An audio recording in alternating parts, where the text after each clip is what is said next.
Our Bella Notte, Part 2. A Miraculous Ladybug fanfiction written and narrated by Mira Rose. Artwork by Felly Boo Boo. You can find a link to her art in the description box. Go give her a heart on Instagram. Go give her a follow on Instagram. This art is so wonderful.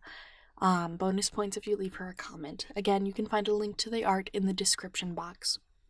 If you haven't already, please give this channel a subscribe to stay up to date on the latest parts of your favorite fanfiction, but also so that YouTube can suggest you more of the fanfiction on this channel.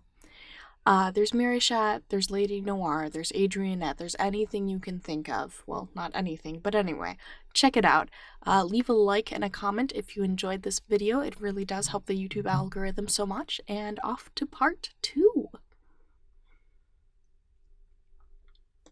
When Marinette told Cat she'd be down for dinner again, she hadn't expected to be dancing around the kitchen in the refrigerator light with him, flour in her hair and laughing like a schoolgirl. But here she was, trying to fight Cat Noir in hopes of getting to the light switch as he held her back with ease. You know, for a girl who says she doesn't need help, you're bad at evasive maneuvers. Cat had her pinned, unrelenting from his defense of the switch. I didn't realize you needed to hide your mug in the dark. She turned to her last resort, a headbutt. It nailed him on the chin, hurting herself more than him, most likely, but she didn't care. Stumbling back from surprise rather than pain, Cat Noir gave her the opening she needed. She flicked the lights on, starting the overhead ceiling fan as well. That wasn't fair. Personal subject factors? You've got like 10 centimeters on me. More like a foot. A foot? She scoffed. What are you, American? You forget that's where I spent most of my time. Weirdo. Marinette gave him a playful shove and turned her attention to the avocado she sliced, pre-blackout via Cat Noir antics. So what made you decide to come back here and make burgers with the girl next door? How'd you know we were neighbors? Marinette looked up from her preparation, staring at the kitchen tile as she heard Cat shift behind her. Not a good joke, Cat Noir. I'm serious. I live in this building too. She whipped around, wanting to lecture him for playing chicken with his identity. Yeah, and I'm Ladybug, she said sarcastically. She'd call his bluff. There were only 4 other units, and she knew all her neighbors. There was no way he was one of them. I know. The glint in his eye shook her more than the response. He knew? And he was playing with her? Marinette grabbed an avocado slice and whipped it at him, hitting his cheek and sticking instead of sliding to the floor. Don't be ridiculous. I'm not. He held her gaze, and Marinette couldn't tell if her heart was pounding because he might be serious, or because he was insanely hot with a few years on him, despite being adorned by avocado. Yeah? Who'd you hear that from, the lady blog? I already checked in with Rena and Carapace. They're doing as well as ever, although they'd like to see their masked leader again, if only for dinner. His insane hotness aside, Marinette didn't know how to articulate her next sentence because the comment wiped her central processing unit from doing anything but stutter. She didn't even know what to think. And, let me guess, she said, trying to come off as nonchalant. You invited them off some loose basis that I'm actually Ladybug, savior of the city. I found your blog, Mare. Marinette felt her face skip all shades of pink, burning red as she realized the weight of his reply. As if on cue, a knock sounded at the door. He hadn't invited them. Had he? Had he? Oh, sugar and cookies! She wasn't mentally ready for this. Well, there was no longer a harm in her friends knowing she was their partner, as there wasn't a supervillain to extort that knowledge out through torture or any double crossings. It would be bad news for her if any of them had a slip of tongue to the public. Seizing the moment, well, rather running away, Marinette rushed to the door, blocking Cat Noir from answering it first. To her surprise, it was a block of cheese? What? I forgot to pick up cheese, so I had the cheese store deliver some. Leon's cheese? I think it's under new management, actually. Huh. She picked up the block of yellow cheese. Well, thank goodness for contactless delivery. I don't know how I'd explain you to them. He laughed. It would be very me-like to have a great second debut by ordering cheese. She pursed her lips, trying not to smile with him. Come on, cheeseburgers won't cook themselves. Cat caught her by the hip, spinning her to face him. I'm serious, LB. I know it's you. She felt his breath on her face and restrained herself from swallowing. Who was this masked man anyway? Taking her to a candlelit dinner and cooking together? How dare he make her blush like this? Him and his jawline disrupted her life and her heartbeat, leaving her to notice a light scar on the side of his neck that wasn't there a few years back.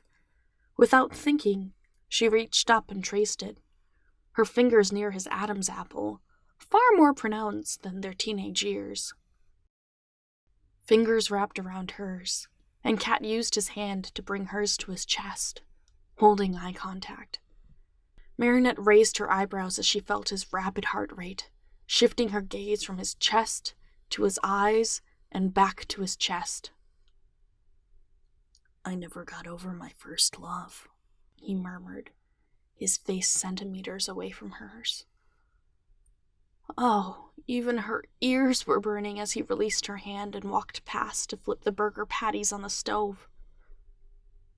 Wait. How could he just walk away from a moment like that? It was enough to make anyone fall for him in the blink of an eye. It was nothing but raw and honest and just like him. He'd always been that type of earnest. So what? You think a couple of dinners with a girl that reminds you of her is enough to get her to fall for you? You know, for a woman who doesn't like liars, you sure aren't honest. Cat jiggled the pan handle and began to hum to himself. Marinette stood in the entrance of her apartment, open-mouthed and watching a handsome man cook her meal. She should be happy for the view. Getting called out so precisely was something that hadn't happened since, well, Tikki. Oh, how she missed her. Oh, how she missed all of it. How did you get your miraculous back? She asked, joining him in the kitchen but not making eye contact. Are you ready to admit your ladybug? She sighed, putting a knife in the sink. Would you tell me if I'm not?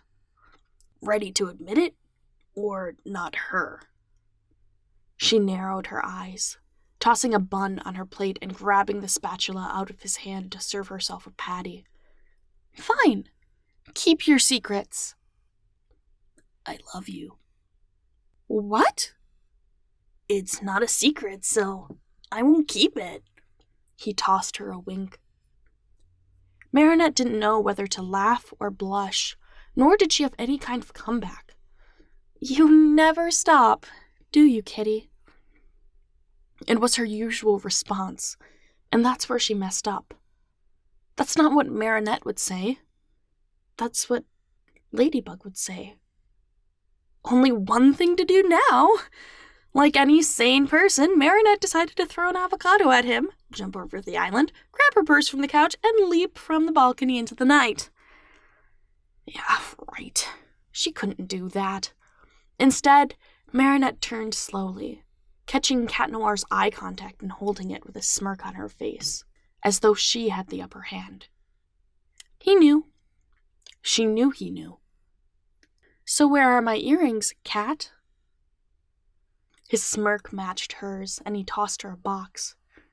"Don't think this makes you guardian again," he said. "Unless you want to guard my heart." Cat took the spatula out of her hand, serving up a patty and putting it on her bun. She hadn't realized she was still holding the plate out. She'd somehow caught the box with her left hand without dropping the plate in her right.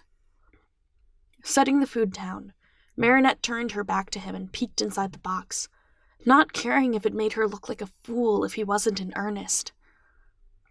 Shining like a museum artifact, her earrings stared up at her, as if asking how she'd been all this time. Marinette felt her tear ducts flex, but she didn't care. She stroked them, not realizing the consequence of the action until a familiar red orb flew in front of her. "Has life treated you kindly, Marinette?" Tikki!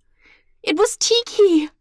Marinette nearly dropped the box as her friend rushed toward her to hug her cheek, and they both laughed for some reason. "Oh, my tiny first love," Marinette said, grateful for her warmth. "How have you been?" The girls got to talking for a few moments, reminiscing in their feelings for the other and forgetting about dinner and bills and even Cat Noir for a moment. Wait. Cat Noir? Marinette turned back to see the oven turned off and one hamburger patty missing from the plate. "Cat?" she called out, but there was no response. If it weren't for the case of the missing hamburger, she may think this moment is something out of a fever dream. "Cat!" she called again, moving deeper into the apartment. "Marinette, look!" She turned to where Tikki pointed to see Cat enjoying his meal while sitting cross-legged on her balcony railing. Was that even possible? Like, from a physics perspective, shouldn't he topple off? Crazy. Talented, but crazy.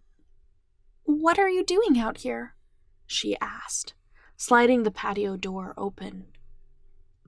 "I figured you would like a moment with her, alone." Cat took another bite of his cheeseburger. Marinette felt a light push from Tikki behind her and took a step forward.